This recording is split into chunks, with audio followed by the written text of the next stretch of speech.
धोखेबाज पत्नी की कहानी। पुराने जमाने की ये कहानी है। एक प्रदेश में एक व्यापारी ने प्रेम विवाह किया था। हालांकि तब प्रेम विवाह करना कोई छोटी या आम बात नहीं थी, लेकिन फिर भी व्यापारी और उसकी प्रेमिका, जो अब उसकी धर्म पत्नी बन चुकी है, उनका सच्चा प्रेम देखकर लोगों ने उन्हें स्वीकार कर लिया और लोग उनके प्यार की मिसाल देने लगे थे। वे दोनों ही अपने प्यार से भरे नए संसार में काफी खुश थे। लोग ये देखकर हैरान रह जाते थे कि उन लोगों में कभी किसी वस्तु या विषय को लेकर कभी झगड़े नहीं होते थे। व्यापारी और उनकी पत्नी ने अपने प्यार की रोशनी सदा रोशन के रखने के लिए एक नियम बनाया था। उन दिनों लोग रात को छतों पर मशाल जलाया करते थे ताकि घर आंगन में उजाला रहे और सोने के समय उन्हें बुझा दें। प्रेमी जोड़ी ने तय किया था कि वे जब तक साथ रहेंगे तब तक उनके घर की मशाल जलती रहेगी। अब रात होते ही पूरे प्रदेश में अंधेरा हो जाता, लेकिन एकमात्र इस व्यापारी का घर रोशनी से जगमगाता। इस प्रदेश का राजा एक बड़े से महल में रहता था। हर रात को सोने से पहले वे अपनी रानी के साथ महल के छत पर जाकर आसमान के नजारे देखता था।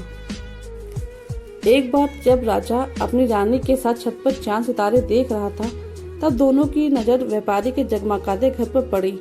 राजा और रानी दोनों ही उसके बारे में चर्चा करने लगे। राजा ने कहा, इस प्रेमी जोड़े ने पति समझदार है, इसलिए उनका साथ अच्छे से चल रहा है। रानी राजा से सहमत नहीं थी। रानी का कहना था, जरूर पत्नी ही ज्यादा समझदार होगी और वह पति के और उसके घर वालों के गलतियों को नजरअंदाज कर देती होगी। इसके बिना उनके परिवार का इतने अच्छे से चलना संभव नहीं है। राजा रानी की चर्चा बहस में और फिर बाद में झगड़े में बदल गई। अंत में राजा ने कहा कि हम क्यों झगड़ा करें, एक काम करते हैं, उनकी परीक्षा लेते हैं और देखते हैं कौन ज्यादा समझदार है। रानी को भी यह सुझाव पसंद आया। राजा ने उनकी परीक्षा लेने के लिए एक योजना रानी को बताई। अगले दिन योजना के मुताबिक रानी ने व्यापारी के घर एक स्त्री को भेजा। वह स्त्री व्यापारी के पास गई और उससे बोली, मैं तुम्हारे लिए रानी का एक संदेश लेकर आई हूँ। वो स्त्री संकोच करते हुए व्यापारी से बोली कि रानी को तुम बहुत पसंद आ गए हो। अगर तुम अपनी पत्नी को छोड़ दो या उसकी हत्या कर दो तो रानी तुमसे शादी करने के लिए तैयार है। महिला की बात सुनकर व्यापारी को गुस्सा आ गया, लेकिन उसने अपने गुस्से पर काबू रखते हुए उस महिला से कहा कि ऐसी 1000 रानियां भी आ जाएंगी, तब भी मैं अपनी पत्नी को धोखा नहीं देने वाला। तुम मेरी तरफ से रानी से माफी मांग लेना और कहना ऐसा प्रस्ताव दोबारा ना भेजें। उस स्त्री ने व्यापारी से जो कहा था वह बात राजा और रानी को जाकर बता दी। व्यापारी का ऐसा जवाब सुनकर राजा खुश हो गया, क्योंकि राजा जैसा सोचता था व्यापारी उतना ही समझदार निकला। अब व्यापारी की पत्नी की परीक्षा की बारी थी। राजा ने एक आदमी को उसके पास भेजा। आदमी ने व्यापारी की पत्नी से कहा, राजा को तू पसंद आ गई हो। राजा ने कहा है, अगर तुम अपने पति को मार देती हो तो वो तुम्हें उनकी रानी बना देंगे। आदमी की बातें सुनकर पहले तो व्यापारी की पत्नी कुछ भी नहीं बोली। जब आदमी वहां से जाने लगा तब पीछे से व्यापारी की पत्नी ने कहा, आज रात को जब मशाल बुझ जाएगी तो समझ लेना मैंने अपने पति की हत्या कर दी है। राजा के आदमी ने इस घटना का वर्णन राजा और रानी के सामने जाकर किया। राजा को व्यापारी की पत्नी पर काफी गुस्सा आया, लेकिन रानी ने राजा से कहा कि वह सिर्फ ऐसा कह सकती है, कर नहीं सकती। आखिर वह उसकी पत्नी है और प्रेमिका भी। राजा ने तय किया कि व्यापारी को खतरे में नहीं डालना चाहिए, इसलिए राजा ने अपने कुछ सिपाहियों को आदेश देकर उसके घर के पास खड़ा रहने के लिए कहा। राजा ने उनको समझाया कि जैसे ही व्यापारी के घर की मशाल बुझे तो तुरंत उनके घर में घुस जाना और व्यापारी को बचा लेना। रात होते ही राजा और रानी अपने महल के छत पर आकर व्यापारी के घर की तरफ देखने लगे। आधी रात हो गई, लेकिन कुछ भी नहीं हुआ। रानी राजा से कहने लगी, देखा, मैं कहती थी ना कि वो सिर्फ कह सकती है, ऐसा कर नहीं सकती। रानी ने यह शब्द कहे ही थे कि राजा ने देखा कि व्यापारी के घर की मशाल बुझ चुकी है। राजा को व्यापारी की चिंता होने लगी। थोड़ी देर बाद राजा ने के वह सिपाही जो व्यापारी की सुरक्षा के लिए वहां खड़े थे, राजा के पास आए और उन्होंने राजा को व्यापारी की मौत की खबर सुनाई। राजा ने कहा, तुम्हारे होते हुए व्यापारी कैसे मर सकता है? सिपाहियों ने कहा, कि उसकी पत्नी ने दिन में ही जहर दे दिया था और रात को पति के मरने के बाद उसने घर की मशाल बुझाई, इसलिए हम कुछ भी नहीं कर पाए। राजा को इस घटना से न सिर्फ व्यापारी की पत्नी से बल्कि औरत जात से ही नफरत हो गई। व्यापारी की पत्नी की बेवफाई के विचार उसे पूरी रात आते रहे। राजा उस रात एक भी मिनट सो नहीं पाया। राजा को एक बात का काफी पछतावा हुआ कि उसकी वजह से व्यापारी को अपनी जान गंवानी पड़ी।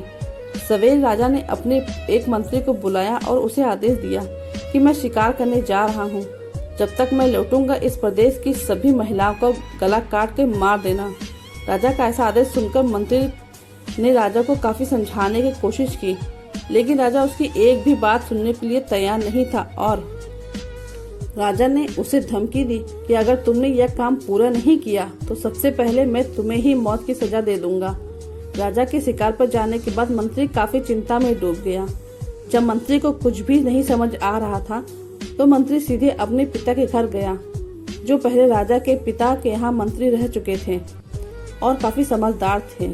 मंत्री ने अपने पिता को सारी बात बताई। बेटे की बात सुनने के बाद उसके पिता ने उसे कहा कि सबसे पहले तुम कहीं पर छुप जाओ, क्योंकि राजा जब लौटेंगे और देखेंगे कि तुमने उसका हुक्म नहीं माना है तो वह तुम्हें सजा देगा। मैं देखता हूँ कि किस तरह राजा को समझाता हूँ। रात को जब राजा लौटा तो और उसने देखा कि उसके प्रदेश में सभी महिलाएं पहले की तरह ही अपना काम कर रही हैं, घूम रही हैं, तो उसे मंत्री पर बहुत गुस्सा आया। हर जगह तलाशने करने के बाद जब मंत्री नहीं मिले तो राजा सीधे मंत्री के पिता के घर पहुंच चुका। राजा ने मंत्री के पिता से मंत्री के बारे में पूछा। मंत्री के पिता ने राजा को शांत करने के लिए पानी दिया और बैठने के लिए कहा और बाद में राजा से पूछा कि आप क्यों सभी महिलाओं को मारना चाहते हैं। राजा ने व्यापारी वाली पूरी कहानी मंत्री के पिता को बताई। मंत्री के पिता ने राजा से कहा, आपने जो फैसला किया है मैं उसे सही या गलत नहीं बता रहा हूँ, लेकिन मैं जो एक छोटी सी कहानी जो मैं जब मंत्री था तब मेरे साथ घटित हुई थी वह मैं आपको सुनाता हूँ। उसे सुनने के बाद आप जो फैसला करेंगे वह हम सब मान लेंगे। मंत्री के पिता ने कहा, एक दिन जंगल से गुजर रहा था। अचानक एक नकाबपोश घोड़े पर सवार होकर आया और मुझे बंदी बनाकर घसीटते हुए कब्रिस्तान लेकर गया। वह मुझे एक कब्र के पास लेकर आया। वहाँ पहले से ही एक कब्र खुदी हुई थी और एक सरकटा आदमी उस कब्र में था। उस नकाबपोश ने मुझे उस कब्र में मिट्टी डालने के लिए कहा। जब मैंने कब्र को पूरी तरह मिट्टी से ढक दिया तब उसने मुझे बाजू में एक और कब्र खोदने के लिए कहा। मुझे लगा यह दूसरी कब्र मेरे लिए ही खोदी जा रही है। कब्र पूरी तरह तैयार होने के बाद उस नकाबपोश ने अपने चेहरे से नकाब हटाया तो मैं देखकर चौंक गया, क्योंकि वह एक बहुत ही सुंदर महिला थी। उसने मुझे कहा कि तुम डरो मत, यह कब्र तुम्हारे लिए नहीं है बल्कि यह कब्र मेरे खुद के लिए है। अभी अभी जो तुमने इस सरकटे आदमी को दफन किया है वह एक राजकुमार है जिसने मुझे पाने के लिए मेरे पति की हत्या कर दी और मैंने बदला लेने के लिए उसे मार दिया। मैं अपने पति से बहुत ज्यादा प्यार करती हूँ, इसलिए मैं इस जन्म में जिंदा नहीं रह सकती और उनके कब्र के बाजू में मरकर दफन होना चाहती हूँ ताकि अगले जन्म में फिर से उनसे मिल सकूं। इतना कहकर उस महिला ने अपने गर्दन पर चाकू रखकर गर्दन काट ली और कब्र में गिर गई। मेरे पास कोई दूसरा उपाय नहीं था, क्योंकि मुझे पता चल चुका था कि वह सिर्फ अपने आप को कब्र में दफन करने के लिए वहां तक लेकर गई है मुझे। तो मैंने उसे दफन किया और अपने घर वापस लौट आया। महाराज, आपने जिस घटना को देखा उसमें एक महिला ने धोखेबाजी की है, लेकिन मैंने जो कहानी सुनाई उसे जिस घटना को अनुभव किया है उसमें एक महिला ने अपने पति के प्यार में अपनी जान दे दी। अब आप ही बताइए महाराज, अगर एक महिला बेवफा निकली तो क्या सभी महिलाएं बेवफा होंगी? एक महिला के किए की सजा सभी महिलाओं को देना क्या उचित होगा? राजा को बूढ़े मंत्री की बात अच्छी तरह से समझ में आ गई और उसने सभी महिलाओं को मारने का ख्याल अपने मन से निकाल दिया। दोस्तों, यह कहानी हमें समझाती है कि दुनिया में भिन्न भिन्न तरह के लोग हैं, भिन्न भिन्न तरह के उनके विचार हैं और उतने ही अलग तरह के सबके व्यवहार हैं। हम एक आदमी का व्यवहार देखकर बाकी सबके लिए कोई फैसला नहीं कर सकते। तो दोस्तों कैसी लगी ये कहानी, आपको अच्छी लगे तो चैनल को लाइक और सब्सक्राइब करिएगा और कमेंट करके जरूर बताइए किस किस के साथ ऐसा हुआ है।